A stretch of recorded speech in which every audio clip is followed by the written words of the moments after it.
बीते दिनों 1 फरवरी 2024 को जब वित्त मंत्री निर्मला सीतारमण की ओर से भारत का अंतरिम बजट पेश किया गया था, तो उसके दौरान उन्होंने घोषणा की थी कि भारत सरकार जल्द ही एक व्हाइट पेपर भी पेश करने वाली है। तो अब ये जो व्हाइट पेपर की घोषणा की गई थी, ये व्हाइट पेपर सरकार की ओर से पेश कर दिया गया है। तो आज इस वीडियो में हम इसी पूरे विषय पर विस्तार से बात करने की कोशिश करेंगे। मेरा नाम है अक्षय और आपका स्वागत है दृष्टि आईएएस चैनल की इस नए वीडियो में। चलिए वीडियो की शुरुआत करते हैं और सबसे पहले वीडियो की रूपरेखा को एक बार समझ लेते हैं।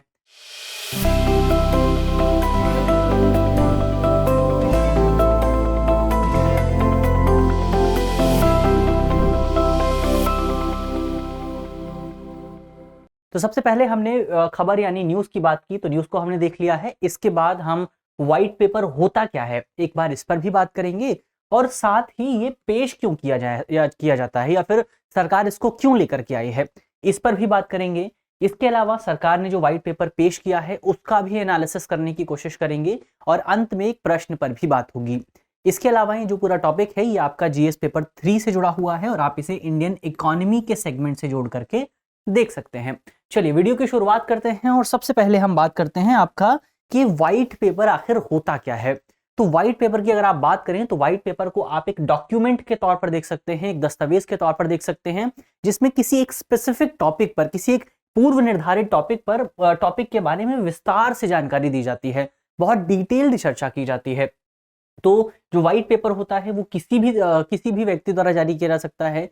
कोई व्यक्ति से जारी कर सकता है, कोई आपका संस्थान इसे जारी कर सकता है, कोई इंस्टीट्यूशन इसे जारी कर सकता है, कोई एजेंसी जारी कर सकती है और भारत सरकार भी या फिर कोई भी गवर्नमेंट व्हाइट पेपर जारी कर सकती है। अब अगर सरकार व्हाइट पेपर जारी करती है तो इसका क्या मतलब होता है, इसके क्या निहितार्थ होते हैं। तो सरकार जो है वो किसी मान लीजिए एक टॉपिक पर व्हाइट पेपर जारी करती है। उदाहरण के लिए आप देख सकते हो सकता है सरकार जो है मान लीजिए ब्लैक मनी पर व्हाइट पेपर जारी करती है। तो यहाँ पे क्या होगा, इसका प्राथमिक लक्ष्य होगा कि सरकार ब्लैक मनी को लेकर के लोगों को जागरूक करना चाहती है। सरकार ब्लैक मनी की जो समस्या है उसके बारे में लोगों को बताना चाहती है और उस समस्या से निपटने के लिए हम किस तरह के उपाय अपना सकते हैं, इसको लेकर भी सरकार चर्चा करना चाहती है। तो इसी की वजह से, इसी को ध्यान में रखते हुए सरकार की ओर से व्हाइट पेपर जारी किया जाता है। तो ये तो हमने बात की कि आखिर व्हाइट पेपर होता क्या है। अब हम बात करते हैं कि सरकार व्हाइट पेपर लेकर के क्यों आई है, उसके क्या कारण हैं। तो अगर आप व्हाइट पेपर की टेक्स्ट बुक डेफिनेशन पे जाएंगे तो हमने बात की थी कि जो व्हाइट पेपर होता है, जो श्वेत पत्र है, वो बेसिकली एक टॉपिक पर जारी किया जाता है। ऐसे में आप कह सकते हैं कि सरकार जो हालिया डॉक्यूमेंट लेकर के आई है वो असल में व्हाइट पेपर है ही नहीं, क्योंकि उसमें किसी एक टॉपिक पर चर्चा नहीं की गई है, बल्कि उसमें बेसिकली आपका 2 सरकारों के जो कार्यकाल रहे हैं उनकी तुलना की गई है। लेकिन इसके बावजूद भी सरकार इसे व्हाइट पेपर बोल रही है, तो हम भी इसे व्हाइट पेपर के तौर पर एक्सेप्ट कर लेंगे। इसके अलावा कौन कौन सी 2 सरकारों के कार्यकालों की चर्चा हुई है, तो इसमें आपका सबसे पहले तो यूपीए गवर्नमेंट का जो कार्यकाल था, जो आपका 2004 से 2014 के बीच में चला, यानी कि 10 साल का कार्यकाल था। और यही एनडीए गवर्नमेंट का जो 10 साल का कार्यकाल रहा 2014 से 2024 के बीच में। तो इन दोनों कार्यकालों के जो है आपको कंपैरिजन देखने को मिलेगा इस पूरे डॉक्यूमेंट में। अब इस डॉक्यूमेंट के उद्देश्य क्या है, एक बार उन पर बात करें कि सरकार क्यों लेकर के आई है, किस ऑब्जेक्टिव के साथ लेकर के आई है। तो इसका पहला उद्देश्य है कि 2014 में जब सरकार ने सत्ता संभाली थी तो उस समय शासन की प्रकृति कैसी थी, नेचर किस तरह का था गवर्नेंस का। इसके अलावा कौन कौन सी लिमिटेशंस मौजूद थी आपकी आर्थिक क्षेत्र को लेकर के, आपके फिस्कल सेक्टर को लेकर के कौन कौन से संकट आपके सामने मौजूद थे। तो ये पहला उद्देश्य था। इसका दूसरा उद्देश्य था कि 2014 के बाद से भारत की अर्थव्यवस्था को बहाल करने में, अर्थव्यवस्था में सुधार करने में सरकार ने क्या क्या प्रयास किए हैं, उन प्रयासों को जनता के सामने पेश किया जाए। इसके अलावा शासन के मामले में राष्ट्रीय हित और राजकोषीय जो रिस्पॉन्सिबिलिटी होती है, फिस्कल रिस्पॉन्सिबिलिटी, उसको सर्वोपरि मानते हुए उसके बारे में बहस को बढ़ावा दिया जा सके। इसके अलावा राष्ट्रीय विकास के लिए खुद को प्रतिबद्ध किया जा सके। ये 4 उद्देश्य हैं जिनको ध्यान में रखते हुए सरकार ने ये व्हाइट पेपर पेश किया है। तो ये हमने व्हाइट पेपर की बात कर ली है। अब एक बार हम ये जानते हैं कि सरकार जो ये डॉक्यूमेंट लेकर के आई है, इस डॉक्यूमेंट में आपको किस तरह का एनालिसिस देखने को मिलेगा। तो हमने पहले ही बात की कि इस पूरे डॉक्यूमेंट में बेसिकली भारत में पिछले 2 दशक में जो 2 सरकारें रही हैं उन सरकारों का कार्यकाल किस तरह का रहा है, इसको यहाँ पर इसको जानने की कोशिश की गई है। उनके कार्यकाल के खासतौर पर इकोनॉमिक सेक्टर को लेकर के micro economic indicators, macro economic indicators, इन क्षेत्रों में, इन तमाम इंडिकेटर्स में उन दोनों सरकारों ने कैसा काम किया है, उसको एनालाइज करने की कोशिश की गई है। लेकिन जब आप इकोनॉमिक इंडिकेटर्स की बात करते हैं, जब आप किसी अर्थव्यवस्था में 2 दशकों का विश्लेषण करने की कोशिश करते हैं, तो ये जो काम है वो अपने आप में बहुत ज्यादा चैलेंजिंग काम होता है, बहुत कठिन और बहुत चुनौतीपूर्ण काम है, क्योंकि एक अर्थव्यवस्था को प्रभावित करने वाले बहुत सारे कारक होते हैं। इसमें आपके इंटरनल फैक्टर्स भी हो सकते हैं, यानी कि आंतरिक कारक भी हो सकते हैं, और इसमें आपके एक्सटर्नल फैक्टर्स भी हो सकते हैं, यानी कि आपके बाह्य कारक भी हो सकते हैं। उदाहरण के लिए अगर आप देखेंगे, जैसा कि ये डेटा बताता है कि यूपीए का जो अंतिम कार्यकाल था, यानी कि 2009 से 2013 के कार्यकाल को अगर आप देखेंगे, तो उसमें आपका जो इन्फ्लेशन रेट था वो बहुत ज्यादा था। जबकि अगर आप एनडीए के कार्यकाल के शुरुआती दौर को देखेंगे, तो वहां पर जो इन्फ्लेशन रेट था वो बहुत ज्यादा कम था, और इस बात को पूरे डॉक्यूमेंट में रेखांकित किया गया है।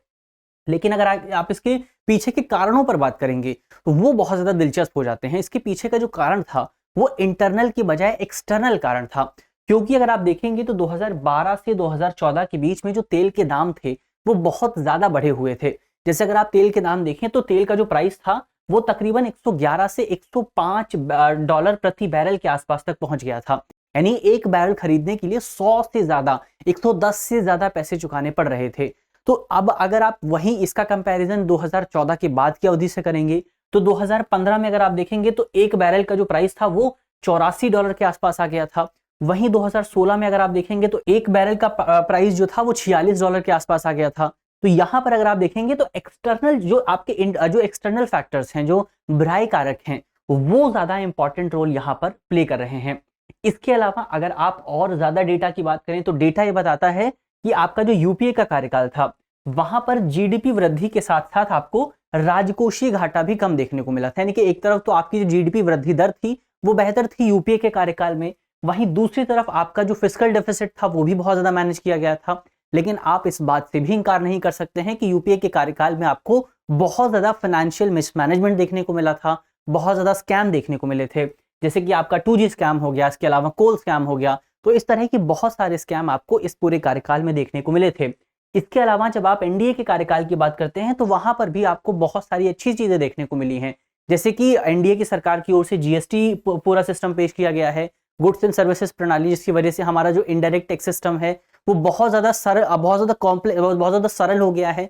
तो अब इसकी वजह से हमारा रेवेन्यू भी बढ़ रहा है। वहीं इसके अलावा भारत सरकार की ओर से आईबीसी यानी कि इंसॉल्वेंसी एंड बैंक्रप्सी कोड भी पेश किया गया है। तो इसकी वजह से हमारे देश में अब जो बिजनेसेस के विवाद होते हैं, उन विवादों को सुलझाने की जो प्रक्रिया है वो बहुत ज्यादा आसान हो गई है। तो ये बेहतर चीजें हमें यहाँ पर देखने को मिली हैं।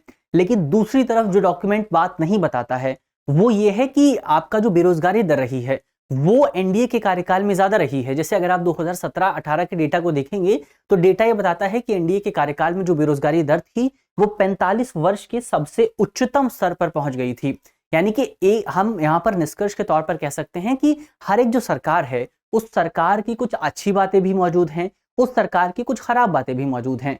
तो हमें दोनों ही चीजों का, दोनों ही पक्षों का विस्तार से विश्लेषण करने की जरूरत है। और ये जो पूरा डेटा है, जो पूरा एनालिसिस है, केवल पिछले 20 सालों का है। लेकिन भारत को आजाद हुए 20 से ज्यादा साल हो गए हैं, 75 साल हो गए हैं। तो आपको भारत की अर्थव्यवस्था का आकलन करना है तो आपको शुरुआत से आकलन करना शुरू करना होगा, क्योंकि हमारी नींव वहां पर मौजूद है। चाहे आप कितनी भी बड़ी बिल्डिंग बना लें, जब तक कि आपकी नींव मजबूत नहीं होगी, तब तक आपकी जो बिल्डिंग है उसको आप नहीं कहेंगे कि ये बहुत सेफ बिल्डिंग के तौर पर काम करेगी। तो इसी वजह से आपको ओवरऑल चीजों को एनालाइज करना जो है सीखना पड़ेगा। तो ये हमने व्हाइट पेपर के विश्लेषण की बात कर ली है। अब अंत में एक सवाल पर भी बात हो जाए। सवाल जो है वो आपका प्रीलिम्स का है और आप कमेंट बॉक्स में सवाल का जवाब दे सकते हैं। आज का हमारा सवाल है कि भारतीय अर्थव्यवस्था पर जारी व्हाइट पेपर किस मंत्रालय द्वारा तैयार किया गया है। हमारे ऑप्शन है, ऑप्शन ए वाणिज्य एवं उद्योग मंत्रालय, ऑप्शन बी गृह मंत्रालय, ऑप्शन सी शिक्षा मंत्रालय, या फिर ऑप्शन डी वित्त मंत्रालय यानी फाइनेंस मिनिस्ट्री। तो इसका जो सही जवाब है वो आप जल्दी से कमेंट बॉक्स में लिखेंगे। बहुत आसान सा सवाल है और अगर आपने वीडियो को ध्यान से देखा है तो आसानी से आप इस सवाल के जवाब को दे सकते हैं। चलिए यहाँ पर वीडियो को समाप्त करते हैं। वीडियो अगर आपको पसंद आई है तो अपने दोस्तों के साथ शेयर कीजिएगा, वीडियो को लाइक कीजिएगा, वीडियो में कॉमेंट कीजिएगा, और अगर आप चैनल पर नए हैं तो चैनल को सब्सक्राइब भी कीजिएगा। मिलते हैं आपसे कल, तब तक के लिए अपना ख्याल रखिए, ध्यान रखिए, पढ़ते रहिए। धन्यवाद। डियर व्यूअर्स, अपने एग्जाम की तैयारी को और बेहतर करने के लिए हमारे चैनल को लाइक, शेयर और सब्सक्राइब करना न भूलें।